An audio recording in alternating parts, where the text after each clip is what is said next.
Hello guys, तो भाई welcome to my channel. तो भाई आज की वीडियो में क्या करने वाले, part number 5 sequence and series का, ठीक है भाई। और इसके अंदर क्या करेंगे, जैसे लास्ट पार्ट में हमने डिस्कस किया था अबाउट जीपी, ज्योमेट्रिक प्रोग्रेशन के बारे में सब डिस्कस किया था, उसकी जनरल टर्म बताई थी and sum of N terms बताया था, ठीक है भाई। ओके जी, तो उसी के बेसिस पर जो है आपके आज एग्जांपल्स करने वाले। देखो भाई, कोई भी जीपी है आपका, मान लो A1 A2 A3 up to AN है, तो इसकी जो जनरल टर्म AN होती है वो क्या होती है, A multiply by common ratio R की पावर n-1। तो ये तो इसकी जनरल टर्म होगी। एंड जो इसका सम ऑफ n टर्म्स का फॉर्मूला है वो क्या है, A multiply by 1 minus R की पावर n एंड अपॉन में 1 माइनस आर, या फिर इसे कह सकते हो A मल्टीप्लाई बाई आर की पावर n-1 अपॉन में r-1। तो इन्हीं दो फॉर्मूला के बेसिस पर अपने जो एग्जांपल्स हैं एनसीईआरटी के, तो वो अपने हम सोल्व करते हैं, ठीक है भाई। तो एग्जाम्पल स्टार्ट करते हैं। देखो भाई, एग्जाम्पल नंबर 4 क्या कह रहा है, find the 10th and nth terms of the GP 5, 25, 125। ठीक है जी, आपको एक जीपी दे रखा है, एग्जाम्पल नंबर 4 है, ठीक है भाई। और भाई पिछले पार्ट्स अगर अभी तक नहीं देखे तो जाके जरूर देख लेना, और चैनल ने भाई सब्सक्राइब जरूर कर देना, ठीक है भाई।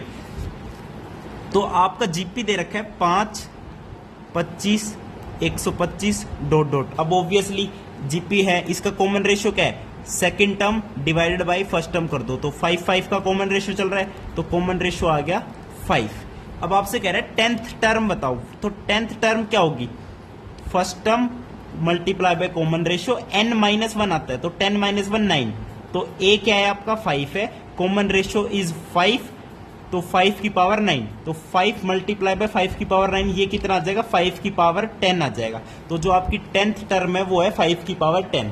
अब इसने कहा है nth टर्म और बता दो। अब भाई वही बात आ गई, an का फॉर्मूला अभी बताया, ARn-1, तो ARn-1, ठीक है। a क्या है आपका 5, what is common ratio r, वो भी कितना है 5 है, मल्टीप्लाई बाय n-1। अब देखो 5 मल्टीप्लाई बाय 5 की पावर n-1। अब पावर ऐड कर सकते हो, जब 5 ही है, बेस सेम है, तो 5 की पावर क्या आ गई 1 प्लस n-1, तो यहां से आ जाएगी 5 की पावर n, यानी इस जीपी की जो nth टर्म है वो क्या है, 5 की पावर n है, ठीक है भाई। तो ये था आपका एग्जाम्पल नंबर 4। अब चलते हैं एग्जाम्पल नंबर 5 पे। Which term of the GP 2, 8, 32 up to n terms is this, यानी इस जीपी की ये कौन सी टर्म है, इस टर्म के लिए n की वैल्यू निकालनी है कोरस्पॉन्डिंग, ठीक है भाई। तो वेरी गुड, चलो भाई एग्जाम्पल नंबर 5वां देख लो अपना। आपको जीपी क्या दे रखा है, 2, 8, 32 ऐसे चल रहा है n टर्म्स तक, ठीक है, अप टू n टर्म्स। अब आपको an दे रखा है, यहाँ पे an जो है ऑलरेडी गिवन है, कितना 131072। अब an का फॉर्मूला क्या होता है, first term which is 2 multiply by common ratio कितना है, 2 4 8, 8 4 32, कॉमन रेशियो इज 4, तो 4 की पावर n-1। अब यहाँ पे n की वैल्यू बतानी है इसके लिए, ठीक है जी, बता देंगे। अब देखो पहले तो 2 से इसको कैंसिल कर लो, 2 6 की 12, 2 5 10, 2 5 10, 2 3 6, 2 6 की 12, ठीक है जी। अब 4 की पावर n-1 है, अब इसको कैसे लिख सकते हो आप बताना मेरे को, 4 की पावर n-1 है, ठीक है जी। तो ये जो है ना, आप जब चेक करोगे 6 5 5 3 6, ये जो है इसको क्या लिख सकते हो बताओ भाई, इसकी प्राइम फैक्टराइजेशन कर दो यार, 6 5 3 6 की, 4 से चला जाएगा, 4 से चला जाएगा, 4 एकम 4, ओके, तो 2 रिमाइंडर आया, 25, 4 6 की 24, 4 3 12, 4 8 32, 4 चौको 16, फिर से 4 से चला जाएगा, 4 चौको 16, 0, 4 9 36 एंड 4 6 जा 24। अब फिर से 4 से चला जाएगा, 4 1 जा 4, 0, 4 2 जा 8, 4 4 जा 16। अब देखो 1024 क्या होता है, 2 की पावर 8 होता है, कितना होता है 1024 भाई, 1024 होता तो है यार, कितना होता है, चलो देख लेते, कोई बात नहीं, 4 से ही चला जाएगा वैसे, 4 1 जा 4, 4 2 जा 8 है, सॉरी, तो 4 6 जा 24, 4 5 जा 20, 4 6 जा 24। अब आ गया 256। 256 क्या होता है, 16 का स्क्वायर होता है। कोई दिक्कत आई, कोई दिक्कत नहीं। अब देखो 16 का स्क्वायर है, तो 16 को मैंने लिख दिया 4 का स्क्वायर, इधर भी इसको लिख दिया 4 का स्क्वायर। अब 4 की पावर देख लो कितनी होगी, 2 4 5 6 7 8, यानी ये जो नंबर है इसको मैं लिख सकता हूं 4 की power 8 which is equals to 4 की पावर n-1। अब दोनों साइड पावर को इक्वेट कर सकता हूं मैं, 8 is equals to n-1, this implies plus -1 उधर जाके +1 का बन जाएगा, 8 + 1 9, तो n की वैल्यू आ गई 9, यानी इस जीपी की 9th टर्म है क्या, ये 131072, ये इसकी 9th टर्म है। तो ये था आपका एग्जाम्पल नंबर 5, ठीक है भाई। अब चलते हैं एग्जाम्पल नंबर 6 पे। एग्जाम्पल नंबर 6 देखो क्या कह रहा है, in a GP the 3rd term is 24, 6th term is 192, find the 10th term. ठीक है जी। अब देखो जैसे एपी के क्वेश्चन हम सोल्व करते थे ना, तो कुछ नहीं करना, उसी तरीके से बस जीपी के को सोल्व करने हैं भाई, फॉर्मूले तो हमारे पास है ही, ठीक है। अब किसी जीपी की 3rd टर्म दे रखी है, 3rd टर्म को मैं लिख सकता हूँ AR², वो दे रखी है 24, एंड 6th टर्म दे रखी है, this is your 3rd term. अब 6th टर्म दे रखी है, 6th टर्म को मैं लिख सकता हूँ AR⁵, वो दे रखी है आपको कितनी, 192। अब बस कुछ नहीं करना, इसको आपस में डिवाइड कर दो, तो AR⁵ डिवाइडेड बाई AR² कितना आ गया, 192 डिवाइडेड बाई 24, A से A कैंसिल, R² से R² कैंसिल, तो ये बच गया R³। ये 24 से डिवाइड हो जाएगा, वैसे कर लो, 4 6 24, 4 चौको 16, 4 8 32, 6 8 जा 48, तो R³ इज इक्वल्स टू 8 आ गया। It means R common ratio कितना आ गया, 2 आ गया। अब कॉमन रेशियो 2 आ गया तो इन दोनों में से किसी में भी पुट कर दो, A की वैल्यू फाइंड आउट कर लो, तो AR² की जगह पुट करते हैं, R² इज 4 हो जाएगा, तो 4A is equals to 24, this implies first term of GP is 6। अब फर्स्ट टर्म पता चल गई, कॉमन रेशियो पता चल गया। अब आपसे कोई भी टर्म पूछ ले आप इजीली बता दोगे। तो क्वेश्चन में पूछ रहा है 10th टर्म बताओ, 10th टर्म क्या होती है, A मल्टीप्लाई बाय R⁹, यानी 2 की पावर 9 हो जाएगी, ठीक है भाई। कोई दिक्कत यहाँ तक, कोई दिक्कत नहीं जी। तो बस इसको जब सोल्व करोगे 2 की पावर 9 मल्टीप्लाई बाय 6, इसका आंसर आ जाएगा आपका कितना, 3072। तो ये आपकी 10th टर्म हो जाएगी एग्जाम्पल नंबर 6 का आंसर, ठीक है गाइज। अब चलते हैं एग्जाम्पल नंबर 7 पे। एग्जाम्पल नंबर 7 क्या कह रहा है, देखो, find the sum of first n terms and sum of first 5 terms of the geometric series. अब ये सीरीज दे दी। अब ज्योमेट्रिक सीरीज का मतलब है ये टर्म आपस में किसमें, ज्योमेट्रिक प्रोग्रेशन में भी है, एंड दे आपको सीरीज रखी है। ओके गाइज, ठीक है जी। अब देखो एग्जाम्पल नंबर 7 में क्या दे रखी, 1 + 2/3 + 4/9 एंड डॉट डॉट। देखो ये सीरीज दे रखी है, लेकिन ज्योमेट्रिक सीरीज का मतलब क्या है कि 1 2/3 4/9 कोमा डॉट डॉट, ये क्या है, जीपी के अंदर है, this is a geometric progression. अब पहले तो कह रहे sum of first n terms of the series, first n terms का सम निकाल दो, SN फॉर्मूला पता तो आपको, first term is 1, A multiply by 1 minus R⁵n, what is R, common ratio, second term divided by first term कर लो, 2/3 divided by 2/3 आएगा, तो 1 माइनस 2/3 की पावर n, और नीचे क्या आएगा, 1 माइनस 2/3। इसको कैसे लिख सकते हैं, 1 माइनस 2/3 की power n divided by 1 minus 2/3 कितना होता है, 1/3, तो 1 नीचे रह जाएगा, ऊपर चला जाएगा क्या, 3 चला जाएगा, ठीक है जी। तो बस ये आपका आंसर आ जाएगा क्या, 3 माइनस 2 की पावर n, और नीचे कितना आ जाएगा, 3 की पावर n-1। तो ये सम ऑफ n टर्म्स आपका आ जाएगा आंसर में। ओके गाइज, ओके जी। अब और क्या कह रहा है, sum of first 5 terms of the geometric series, इस सीरीज की सम ऑफ फर्स्ट 5 टर्म्स, यानी सम ऑफ 5 टर्म्स, तो बस n की जगह 5 रखना है और कुछ भी नहीं करना। तो सिंपल रख दे, यहां से यहां पे रख लो, 3 मल्टीप्लाई बाई 1 माइनस 2/3 की पावर 5 करनी है, तो 2 की पावर 5, 3 की पावर 5, बस। कोई दिक्कत आई, कोई दिक्कत नहीं आई जी। तो बस इसे अब सोल्व कर लेंगे तो आंसर आ जाएगा, क्या आएगा आंसर, 3 मल्टीप्लाई बाई 1 माइनस 2 की पावर 5 कितना होता है, 8 दूनी 16 दूनी 32, 2 की पावर 5 32 होता है, बट इज 3 की पावर 5 3 क्यूब होता है 27 multiply by 3 multiply by 3, 27 multiply by 9 कितना होता है, 9 7 63 9 18 243, ठीक है। तो ये आ जाएगा इतना। अब क्या करो, 243 एलसीएम ले लो, 243 माइनस 32 कितना होता है, 243 माइनस 32 करोगे तो कितना 11, तो 11 मल्टीप्लाई 3 33, तो 33 डिवाइडेड बाई 243, ये आ जाएगा sum of first 5 terms of this geometric series. ठीक है भाई, तो एग्जांपल नंबर 7 का आपका ये क्या हो जाएगा, आंसर हो जाएगा। ओके गाइज, ओके जी, कोई दिक्कत ना आई जी, हमने तो ठीक से भाई, ठीक है जी, सही किया है ना भाई। अरे यार एक गलती कर दी, 243 एलसीएम ले लिया, 243 माइनस 32 जब करेंगे तो कितना आएगा, 11 थोड़ी आएगा, 211 आएगा, और 3 अलग से मल्टीप्लाई में। अब 3 से इसको कर दो डिवाइड, 3 8 जा 24, 3 1 जा 3, तो आपका आंसर आएगा 211 divided by 81। This is your final answer of example number 7। ठीक है गाइज, अब चलते हैं एग्जाम्पल नंबर 8 पे। देखो कैलकुलेशन सबसे बड़ी चीज है भाई, कैलकुलेशन कभी भी गलत नहीं करनी मैथमेटिक्स के क्वेश्चन को सोल्व करते टाइम। भाई फॉर्मूलाज आपको सब पता है, फिर भी कैलकुलेशन में गड़बड़ होके आंसर पूरा गलत हो सकता है, समझ गए भाई। एग्जाम्पल नंबर 8 पे चले, चलो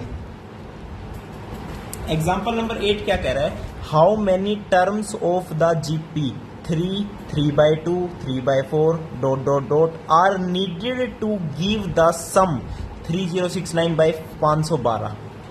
अब इस जीपी की कितनी टर्म्स चाहिए जिसके चलते हुए जब सम लेंगे तो ये आएगा सम। ठीक है जी, और क्या करना है, कुछ नहीं करना, आपको जीपी दे दिया तो फर्स्ट टर्म पता है, कॉमन रेशियो पता है, कोई दिक्कत नहीं। जो सम ऑफ एन टर्म्स है वो ऑलरेडी गिवन है, कितना, वो ऑलरेडी गिवन है 3069 डिवाइडेड बाई 512, ये ऑलरेडी गिवन है। एंड होता क्या है sum of N terms, A 1 minus common ratio 3/2 divided by 3, तो 1/2 आपका कॉमन रेशियो है, तो 1/2 की पावर n अपॉन में 1 माइनस 1/2। इसको और थोड़ा सही लिख लो, 3 मल्टीप्लाई बाई 1 माइनस 1/2 की पावर n, और 1 माइनस 1/2 इज 1/2, तो ऊपर जाके हो जाएगा कितना 6। ठीक है, तो ये हो जाएगा कितना 6, और इज इक्वल्स टू क्या है 3069/512। ठीक है, अब ये चेक करोगे, ये डिवाइड हो जाएगा 3 से, 3 2 जा 6, 3 1 जा 3, 0 3 2 जा 6, 3 3 जा 9। अब क्या होगा, अब देखते हैं क्या होता है। देखो 1023/512 है, वेरी गुड, तो हमें n की वैल्यू यहां से निकालनी है भाई। ठीक है, तो मैं क्या करता हूं, 1023 डिवाइडेड बाई 2 को नीचे ले आता हूं। 512 क्या होता है बताना, 512 देखो 2 की पावर 5 32, 32 दूनी 64, 64 दूनी 128, 128 दूनी 256, 256 दूनी 512, यानी 512 को लिख सकता हूं 2 की पावर 5, तो ये होगी 6 7 8 9, तो ये होगी 2 की पावर 9, और 2 और आ जाएगा तो ये बन जाएगी 2 की power 10 is equals to 1 minus 1/2 की पावर n। यहां तक कोई दिक्कत आई, कोई दिक्कत नहीं आई जी। अब देखो, अब इधर क्या करो, 1023/2 की पावर 10 है इज इक्वल्स टू एलसीएम ले लो 2 की पावर n, ऊपर बन जाएगा 2 की पावर n माइनस 1, बस यही कहानी है। अरे कंपेयर कर लो भाई, n की वैल्यू 10 आ तो गई, 2 की पावर 10, 2 की पावर 10, एंड 2 की पावर 10 होता कितना है 1024, 1024 माइनस 1 1023, यानी n की वैल्यू कितनी आ गई 10 आ गई। ठीक है भाई, तो ये जो है आपका इसका आंसर हो गया, सिंपल सा। ठीक है भाई, यानी कितनी terms are needed to give the sum 3069/512, तो 10 terms of this GP are needed. Okay, अब चलते हैं अपने अगले एग्जाम्पल पे, एग्जाम्पल नंबर 9 पे।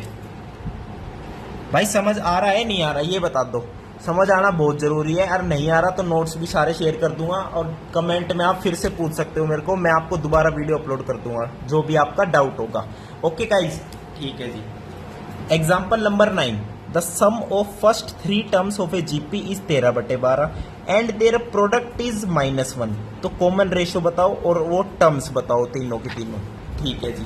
अब गाइस एक बात बताओ, जब एपी पढ़ते थे तो 3 कंसेक्यूटिव टर्म्स लेनी पड़ती थी, कभी 5 कंसेक्यूटिव टर्म लेनी पड़ती थी, तो एपी में कैसे लेते थे, a minus D, a plus D, यहाँ पे कॉमन डिफरेंस कितना है, d का ही तो है। अब ये इसलिए लेते थे ताकि हम इनका जब सम करेंगे d से d कैंसिल हो जाएगा और सम में सिर्फ a आएगा, यानी फर्स्ट टर्म। तो सिमिलरली भाई जब जीपी की बात करते हैं, ये तो हमारी बात होगी एपी की, जब जीपी की 3 टर्म्स की बात करते हैं तो क्या ले सकते हैं, A by R, A and A R, कोई दिक्कत। अब चेक कर सकते हो, second term divided by first term कर लो, चाहे third term divided by second term कर लो, कॉमन रेशियो यहाँ पे आर ही है। तो 3 टर्म्स जीपी की कभी लेनी हो तो ऐसे ले लेना, ठीक है। अब उसने कहा है इनका सम 13/12 है, ठीक है जी। इनका सम कर लेते हैं, ए कॉमन ले लो, 1/r प्लस 1 प्लस आर, इनका सम कितना है 13/12। This is your first equation. And इनका प्रोडक्ट, अब प्रोडक्ट करोगे A by R, A R, R से आर कैंसिल हो गया। प्रोडक्ट कितना दे रखा है, -1 दे रखा है, यानी ए का क्यूब -1 है। ए का क्यूब -1, इट इंप्लाइज ए की वैल्यू -1 ही होगी। And what is A, first term of the GP आ चुकी है -1। अब बस इसमें पुट कर दो और अपनी आर की वैल्यू निकाल लो। अब -1 जब पुट करोगे यहाँ पे तो खुद सोचो, देखो 1/r प्लस आर प्लस 1, ये इधर ले जाऊं, -13/12 बन गया जी। अब देखो r plus 1/r is equals to minus, ये +1 उधर जाके -1 हो जाएगा, तो आपका क्या आएगा, -13 -12 -25/12 आ जाएगा। कोई दिक्कत, कोई दिक्कत नहीं जी, कोई दिक्कत नहीं है जी अभी तक तो, वेरी गुड। अब क्या करना है भाई, आर की वैल्यू निकालनी है। What is R, common ratio की वैल्यू निकलेगी, बिल्कुल निकलेगी जी। तो अब हमें निकालनी पड़ेगी कॉमन रेशियो की वैल्यू। तो इसे क्या करेंगे, क्वाड्रेटिक इक्वेशन बनेगी। इसको मैंने लिख दिया r² प्लस r² प्लस 1, ठीक है, इज इक्वल्स टू -25/12r। अब 12 से मल्टीप्लाई करोगे तो 12r² plus 25r plus 12 is equals to 0, ठीक है। तो ये आपकी क्या बन जाएगी, क्वाड्रेटिक इक्वेशन बन जाएगी। अब हमें क्या करना पड़ेगा, इसको सोल्व करना पड़ेगा।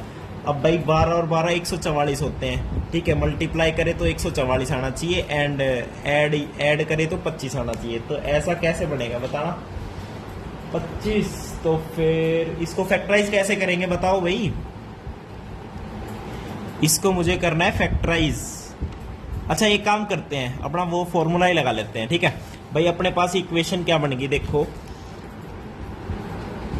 12r² plus 25r plus 12 is equals to 0। तो अपना वो फॉर्मूला लगाते हैं -b प्लस माइनस वाला। तो -b plus minus root under discriminant में क्या आएगा, b², 25 का स्क्वायर 625 माइनस 4ac, 12 और 12 144 divided by 2a, 2a is 24, ठीक है। अब देखो 144 को 4 से मल्टीप्लाई करोगे, 4 चौको 16, 4 चौको 16 और 1 17, 4 एकम 576। अब 625 में से 576 माइनस करोगे तो कितना बचेगा, 24 तो 600 तक ही हो गए, 24 और 25 49। तो ये बन जाएगा -25 प्लस माइनस 49 का रूट हो गया 7 डिवाइडेड बाई 24। अब यहाँ से दो वैल्यू आ जाएगी कॉमन रेशियो की। एक जब ये माइनस का साइन लेंगे तो -25 -7 कितना हो गया, -32/24। तो -8/6, तो इसको लिख सकते हैं -4/3। एक टर्म जाएगी जब इसको प्लस का लेंगे तो आएगा कितना, -18/24। तो -18/24 है तो -3/4। तो यहां से दो टर्म आ गई, कॉमन रेशियो आपके दो आ गए। एक तो आ गया -4/3, एक कॉमन रेशियो आ गया -3/4। कोई दिक्कत, कोई दिक्कत नहीं है जी यहां तक तो ओके। अब ये कॉमन रेशियो आ गए, ठीक है जी। अब फर्स्ट टर्म भी आपकी निकल चुकी थी, बहुत बढ़िया। अब खुद सोचो, जब कॉमन रेशियो -4/3 लोगे, भाई फर्स्ट टर्म तो आपकी -1 आ चुकी है, तो यहाँ पे दो जीपी बन सकते हैं। फर्स्ट टर्म इज -1, अगर कॉमन रेशियो -4/3 लोगे तो नेक्स्ट टर्म आएगी 4/3 एंड नेक्स्ट टर्म क्या आएगी, -16/3। ये होगी फर्स्ट 3 टर्म्स। ये जो 3 टर्म्स होगी जीपी की, जब आपका कॉमन रेशियो क्या है, -4/3, एंड जब आपका कॉमन रेशियो -3/4 होगा तो फर्स्ट टर्म तो -1 रहेगी, सेकंड टर्म आपकी 3/4 रहेगी, एंड थर्ड टर्म आपकी क्या रहेगी, -9/16। समझ गए। तो ये आपकी ऐसे जीपी की टर्म्स आ जाएगी। तो ये था भाई एग्जाम्पल नंबर 9, बहुत ही अच्छा एग्जाम्पल था। अब चलते हैं एग्जाम्पल नंबर 10 पे। एग्जाम्पल नंबर 10 भी भाई 1 नंबर का एग्जाम्पल है। ये है ना आईआईटी का क्वेश्चन है एकदम, ये समझ लो, आया हुआ है पेपर, वैसी बात नहीं है। देखो, find the sum of the sequence 7, 77, 777, 4/7 up to n terms, इसका सम निकालना है। तो भाई वैसे तो एग्जाम्पल समझा भी रखा है एनसीईआरटी में, ये आपको ये सीक्वेंस दे दी, इसका सम निकालना है अप टू n टर्म्स। तो भाई ये मैं कह रहा हूं एमसीक्यू आता है इसका, आईआईटी का क्वेश्चन है, आईआईटी का, समझ गए। तो भाई कोई बेकार चीज नहीं पढ़ रहे हो आप, एनसीईआरटी अगर पढ़ रहे हो तो एक नंबर की चीज पढ़ रहे हो, आपके कंसेप्ट एक नंबर के चल रहे हैं। अब ऐसे क्वेश्चन में गाइस करना क्या पड़ता है मैं बताता हूं। अब ये कोई जीपी की तो सीरीज है नहीं, ये जीपी थोड़ी बन रहा है, बिल्कुल नहीं बन रहा है जीपी। तो यहां पे जीपी इसको बनाना पड़ेगा, और जीपी इसको कैसे बनाएंगे, पहले तो 7 देखो, अब सीरीज है, इसका सम निकालना है, तो ऑब्वियसली सब जगह प्लस का साइन आएगा, यानी 7 + 77 + 777 + 4 × 7 + ... अप टू n टर्म्स, यही तो फाइंड आउट करना है। तो मैं 7 कॉमन लेता हूं, तो क्या बनेगा 1 11 11 1 2 3 4 अप टू ... n टर्म्स तक, ठीक है। अब भी जीपी नहीं बना है, क्या ये जीपी बन गया, नहीं बना जी जीपी। अब क्या करते हैं, इसमें क्या करना पड़ता है, ये आपको भाई ये वाला फंडा याद रखना पड़ेगा कि इस क्वेश्चन को ऐसे ही सोल्व करते हैं, चाहे यहाँ 8 8 8 8 8 8 8 हो, चाहे 9 9 9 9 9 हो, 7 7 7 7 हो, ठीक है। अब यहाँ पे ऊपर नीचे 9 से मल्टीप्लाई करो। अब 9 से मल्टीप्लाई क्यों करेंगे वो मैं समझाता हूँ। पहले डिवाइड कर दिया 9 से, अब 9 से मल्टीप्लाई कर दो, तो 9 99 999 4 × 9 +... ठीक है, कोई दिक्कत। अब ये ऐसा मैंने क्यों किया, इसलिए किया क्योंकि 9 क्या है 10 - 1, 99 क्या है 100 - 1, 999 क्या है 1000 - 1। अब ये 10 100 1000 ये क्या है 10 की पावर 1, 10 का स्क्वायर, 10 का क्यूब। अब ये जीपी फॉर्म कर देंगे, इसलिए ऐसा किया। अब 7/9, 9 को मैंने लिखा 10 - 1 प्लस 100 - 1 प्लस 1000 - 1 एंड ...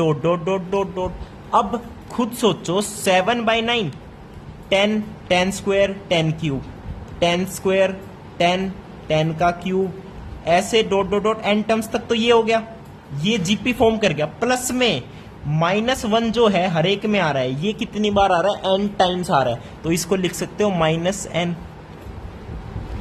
अब इस जीपी का सम बता सकते हो फॉर्मूला से, first term is 10, 1 minus r की पावर n, r कितना है 10 है, 10 की पावर n, 1 माइनस 10 की पावर n अपॉन में 1 माइनस 10, या फिर इसे लिख सकते हो 10 - 1 10 n - 1, ठीक है भाई।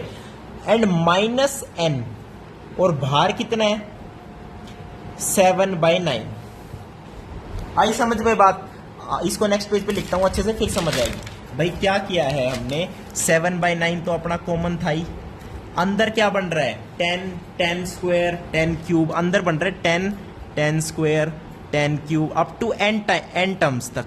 तो इसका सम मैंने लिख दिया a r की पावर n - 1 अपॉन में r - 1 इज 9 एंड -n आ गया, क्योंकि -1 जो है n टाइम्स आ रहा था, तो -n लिख दिया उसकी जगह, बस अब कुछ नहीं करना। तो ये क्या बन जाएगी आपकी 7/9, एलसीएम ले लो क्या 9, तो 10 की पावर r + 1 -10 - 9n, बस इसको भाई किसी भी तरीके से लिख सकते हो। यानी ये क्या बन गया, जो सम आपसे पूछा था ना, ये 7 + 7 7 + 777, इसका जो सम है अप टू n टर्म्स, तो उसे हम क्या लिख सकते हैं, ऐसे लिख सकते हैं। अब n की वैल्यू आपसे कोई भी दे दे, n अप टू 5 टर्म्स बताओ, अप टू 10 टर्म्स बताओ, तो बस n की जगह आपको वैल्यू पुट करनी है एंड देन आपका आंसर डायरेक्ट आ जाएगा, ठीक है भाई। तो ये था आपका कौन सा वाला एग्जाम्पल हो गया, अब ये वाला एग्जाम्पल हो गया भाई अपना, कौन सा 10th एग्जाम्पल हो गया। अब चलते हैं 11th एग्जाम्पल पर, समझ गए ना भाई। nth टर्म हमने फाइंड आउट कर ली, सम ऑफ n टर्म्स निकाल दिया। अब n की वैल्यू कोई कुछ भी दे, आप इजीली उसको फाइंड आउट कर सकते हो। अब चलते हैं एग्जाम्पल नंबर 11 पे। एग्जाम्पल नंबर 11 देखो भाई, थोड़ी लेंथी बन रही वीडियो, एग्जाम्पल्स आपके ज्यादा हैं। A person has 2 parents 4 grand parents 8 great grand parents and so on. अब ऑब्वियसली ये जीपी बन रहा है 2 4 8, समझ गए।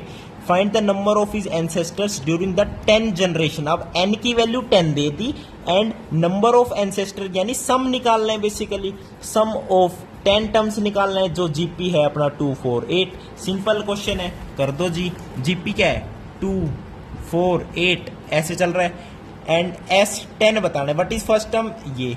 अब कॉमन रेशियो कितना है 2 है, तो 2 की पावर 10 -1 एंड 2 -1। 2 की पावर 10 कितना है 1024। 1024 -1 कितना होता है 1023। 1023 मल्टीप्लाई बाय 2 कितना होता है 2 3 6 2 2 4 2 0, तो 20 46 यानी 2046 नंबर ऑफ हिज एंसेस्टर्स हैं 10 जनरेशन तक। बस ये इसका सिंपल सा आंसर हो गया। अब गाइज क्वेश्चन में क्या क्या रखा है, आगे थोड़ी सी थ्योरी है अबाउट ज्योमेट्रिक मीन। तो ज्योमेट्रिक मीन के बारे में पढ़ते हैं थोड़ा सा एंड देन उसके बेस पे अपना जो है एग्जाम्पल करते हैं। 2 एग्जाम्पल बच गए, एक ज्योमेट्रिक मीन के बेस पर है एंड एक आपका है relationship between arithmetic mean and geometric mean. अब गाइज मैं दोनों एक साथ ही पढ़ा दूंगा एंड देन आपको दोनों एग्जाम्पल करा दूंगा। अर्थमेटिक मीन भाई कोई 2 नंबर है A and B, positive numbers हैं, इनका अर्थमेटिक मीन होता है a + b/2, सबको पता है। सिमिलरली जो 2 a और b है उनका जब ज्योमेट्रिक मीन निकालते हैं वो होता है गाइज √AB। ये आपको पता होना चाहिए। ये तो मैंने 2 की बात की, ये 2 की बात की, लेकिन मैं जनरल की बात कर देता हूं कि ठीक है, जनरल समझा देता हूं। A1 A2 A3 AN तक अगर ये जीपी में है, ज्योमेट्रिक प्रोग्रेशन में है, तो इनका ज्योमेट्रिक मीन क्या होता है A1 × A2 × up to AN and उनकी पावर 1/n। तो ये जनरल ज्योमेट्रिक मीन हो गया एंड अर्थमेटिक मीन तो आपको पता ही है। Very good. अब देखो ये पता चल गया, पता चल गया जी। अब देखो एक ये अर्थमेटिक मीन है, ये अर्थमेटिक मीन है, ज्योमेट्रिक मीन है। तो अब रिलेशन निकालते हैं between arithmetic mean and geometric mean. देखो अपना टॉपिक क्या है, relation between arithmetic mean and geometric mean. ठीक है भाई, देखो सीक्वेंस सीरीज सबसे आसान चैप्टर भाई, कोई दिक्कत नहीं है। तो मैं क्या करता हूं, arithmetic mean minus geometric mean करता हूं। तो अर्थमेटिक मीन क्या है a + b/2, ज्योमेट्रिक मीन क्या है √AB। वेरी गुड, एलसीएम 2 ले लो, ऊपर क्या बन जाएगा a + b - 2 √AB। अब जो ऊपर है उसे क्या लिख सकते हैं, a + b का होल स्क्वायर लिख सकते हैं। a + b का तो नहीं लिख सकते सर, हम लिख सकते हैं इसको √A + √B का होल स्क्वायर। अब √A का स्क्वायर a, √B का स्क्वायर b, माइनस आएगा, सॉरी यहाँ पे -2 √A √B डिवाइडेड बाई 2 है। अब नीचे तो 2 पॉजिटिव टर्म है, ऊपर एक स्क्वायर टर्म है। इट मीन्स आप कह सकते हो कि ये जो पूरी टर्म है always greater than equals to 0, always greater than equals to 0 है। और ये क्या है, arithmetic mean minus geometric mean, arithmetic mean minus geometric mean greater than equals to 0। तो यहां से कह सकते हो कि arithmetic mean is greater than equals to geometric mean. अब रही बात ये इक्वल टू का साइन कब आता है गाइज, इक्वल टू का साइन तब आएगा जब आपका a b के बराबर हो जाएगा। ठीक है, जब a b के बराबर हो जाएगा तो arithmetic mean is equals to geometric mean आ जाएगा। देख रहे हो ना, ये 0 बन जाएगा भाई। ये 0 के बराबर कब आएगा, जब a = b होगा। बस सिंपल है। तो अब अपने एग्जांपल करते हैं। ठीक है भाई, एग्जांपल नंबर 12 पे आ जाते हैं। एग्जांपल नंबर 12 देख लो क्या कह रहा है, कहां गया, ये रहा। देखो, insert 3 numbers between 1 and 256 so that the resulting sequence is a GP. भाई इस तरीके के क्वेश्चन भी बहुत आते हैं लेकिन बहुत आसान होते हैं। अब इसने हमसे क्या कह दिया, देखो इसको मैंने सीधा एग्जांपल में ही समझाना है आपको, इसलिए मैंने अलग से नहीं बताया। 1 और 256 के बीच में 3 नंबर ऐड करने हैं, तो 3 जगह छोड़ दी, 1 2 3 नंबर इस तरीके से ऐड करने हैं कि ये जो पूरी सीक्वेंस है ये किस में बन जाए, जीपी में बन जाए। तो मान लेते हैं एक नंबर ऐड कर दिया, क्या G1, एक G2, एक G3। तो यहां इस जीपी भाई, अब ये जीपी बन गया, 3 नंबर ऐसे ऐड कर दिए तो ये जीपी बन गया। अब ये नंबर ही तो फाइंड आउट करने हैं, कोई दिक्कत नहीं है। फर्स्ट टर्म पता है 1 है, लास्ट टर्म पता है 256 है, तो 256 को मैं क्या लिख सकता हूं, first term multiply by common ratio, तो अभी पता नहीं है, कॉमन रेशियो की पावर n-1, और ये 256 कौन सी टर्म है, first, second, third, fourth, fifth है, तो 5 - 1 इज 4, यानी r की पावर 4 इज इक्वल टू 256, तो कॉमन रेशियो कितना आ गया, 4 आ गया जी, कॉमन रेशियो 4 आ गया, लेकिन यहां से कॉमन रेशियो -4 भी आ सकता है, क्योंकि -4 की पावर 4 करोगे वो भी 256 आएगा, तो मान लेते हैं कॉमन रेशियो 4 है, तो जीपी क्या बनेगा, 1, 4, 16, 64, 256, कॉमन रेशियो से अगली टर्म लिखते गए, तो जो 3 टर्म्स थी G1, G2, G3 वो क्या आ गई, 4, 16 एंड 64। अब -4 क्यों नहीं लिया, अगर -4 लेते तो अगली टर्म क्या आती, 1 -4, आगे क्या आती बताओ, 16, आगे क्या आती, -64, आगे क्या आती, 256, ये भी ले सकते हैं, कोई दिक्कत नहीं है, अपनी टर्म ये भी ले सकते हैं। जब कॉमन रेशियो 4 लोगे तो आपकी जीपी ये बनेगी ये, और जब r इज इक्वल्स टू -4 लोगे तो जीपी क्या बनेगी, 1, -4, 16, -64, 256, समझ गए, यानी r की वैल्यू दोनों पॉसिबल है। तो कभी भी ऐसी टर्म बने ना, r की power 4 is equals to this, r² is equals to this, तो प्लस माइनस वाली टर्म को कभी भूलना मत भाई, इस चैप्टर में उनकी वैल्यू है, ठीक है भाई। जब क्वाड्रेटिक फॉर्मूला यूज करते हैं इक्वेशन के रूट्स निकालने के लिए, तब माइनस वाली टर्म को नेग्लेक्ट कर देते हैं कई बार, लेकिन यहाँ ऐसा नहीं है, यहाँ देखो 2 जीपी बन गए, यानी G1, G2, G3 की दो वैल्यूज आ गई। तो ये था आपका एग्जाम्पल नंबर 12। अब चलते हैं लास्ट एग्जाम्पल नंबर 13 पे, चले भाई, चलो जी। एग्जाम्पल नंबर 13 में क्या कह रहा है देखो, arithmetic mean and geometric mean of 2 positive numbers are 10 and 8, तो वो नंबर्स फाइंड आउट करो, कर देंगे जी, कोई दिक्कत वाली बात नहीं है, ठीक है जी। अर्थमेटिक मीन क्या दे रखा है, 10, ज्योमेट्रिक मीन क्या दे रखा है आपको, 8, ठीक है। अब हमें पता है अर्थमेटिक मीन क्या होता है, 2 नंबर है A एंड B, तो अर्थमेटिक मीन हो गया A + B/2, ज्योमेट्रिक मीन हो गया √AB। तो कुछ नहीं करना, यहां से क्या आ जाएगा, A + B is equals to 20 आ गया, एंड इधर से क्या आ जाएगा, AB इज इक्वल्स टू 64, दोनों साइड क्या कर दिया, स्क्वायरिंग कर दी।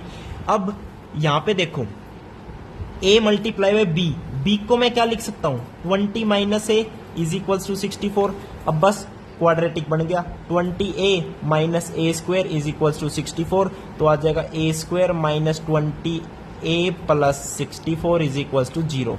तो बस अब इसे फैक्टराइज करके A की वैल्यू फाइंड आउट कर लेते हैं फटाफट। तो A² फैक्टराइज कैसे करेंगे, -16A - 4A + 64 is equal to 0, A common ले लो, A - 16 - 4 कॉमन ले लो, A - 16 इज इक्वल टू 0, तो A - 16 कॉमन ले लो, अब A - 4 इज इक्वल टू 0, तो A की वैल्यू 16 आ रही है एक, तो ठीक है, एंड एक आ रही है A इज इक्वल टू 4। जब A इज इक्वल टू 4 लोगे तो B की वैल्यू कितनी आएगी, 16, ठीक है। जब A की वैल्यू 4 लोगे तो B की वैल्यू कितनी आएगी, 16 आएगी, एंड जब A की वैल्यू 16 लोगे तो B की वैल्यू कितनी आएगी, 4 आएगी, ऑब्वियस सी बात है। तो ये भी पॉसिबल है, ये भी पॉसिबल है, तो A और B की दोनों वैल्यूज क्या है, पॉसिबल है। तो ये रहेगा आपका आंसर 13th एग्जाम्पल का। वीडियो देखने के लिए बहुत बहुत धन्यवाद, थैंक यू, नमस्कार।